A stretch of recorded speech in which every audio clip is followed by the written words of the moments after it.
Alright, this is the third tutorial for the basic tutorials of making your first Left 4 Dead map. This is Solar Sonic Mapping Tutorials, and this is Silent Assailant. Gonna resume again off of the map that we were working on the last two tutorials. And so last tutorial, doing a recap here, we made the survivor spawn point, and there's still a couple things you have to do before your map is playable. And one of them being having a safe house.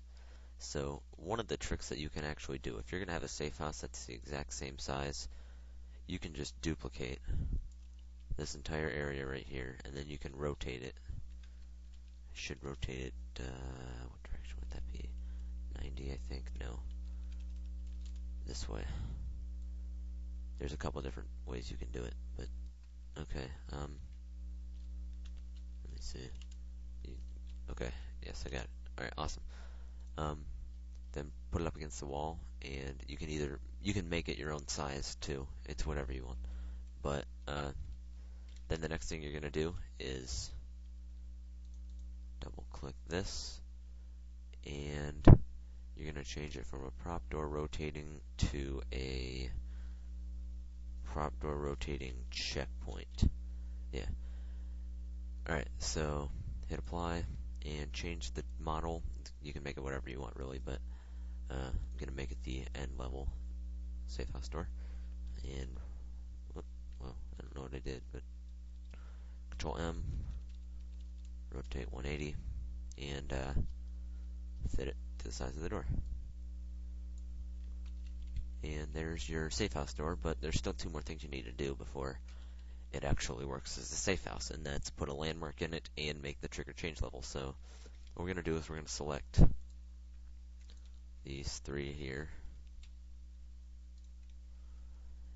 and we are going to browse for texture and browse for trigger, and go to your brush tool, and you're going to want to make it, you don't want it to stick out of your safe house, because then people can be outside of your safe house and they can end the level. So make it about that size there, and so now it'll cover, you can see it up top and you can see it here. So that's decent size for a trigger change level. You don't even have to make it that big. You can make it whatever size you want, as long as you make it at least the size of the survivors. You should be alright without any problems. I'm just going to make it there, and there's your trigger change level. You have to do something with this. Hit Control T, and you actually have to make it a trigger change level. And hit apply, and put the landmark name to landmark 01. You can name it whatever you want, but that's just going to be the name of the landmark we're making. And then the new map name, since this is a tutorial, we can just make it whatever we want. Just make it a fake map. And there. That's all you got to do with the trigger change level. And then the last thing that you have to do is go to the entity tool again, go to objects and info landmark, and just click it there. Hit the selection tool, double click it, and name it landmark 01.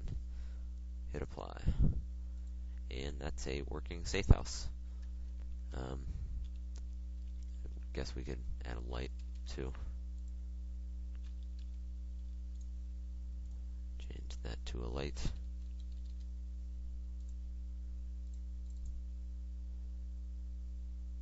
And yep, change the brightness to 50 like we did in the first safe house room, because if you have it too bright, your room will look white and it will kill your eyes if you look at it. Alright, so that's pretty much your safe house. I actually forgot to put first aid kits in this room, so I'm gonna do that now. So weapon, first aid kit. You can put first aid kits wherever you want. It's your map. But in every Valve map, they just kind of put 4 in each safe house. But since there's not really a second map, it doesn't matter whether there's first aid kits in it or not. So there's that. Alright, so you got your 4 first aid kits in there. You can put 4 in here if you want. I'm not going to, because there's not going to be another tutorial for this map. It's just pretty much the basics of getting a working map. And there's still one more thing that we have to do, and I will cover that in another tutorial, but what we did was we made a safe house, very easy. And in the next tutorial we'll be making a nav mesh, and that will involve actually running Left4 Dead and doing some marking. So gonna go ahead and save, and see you in the next tutorial.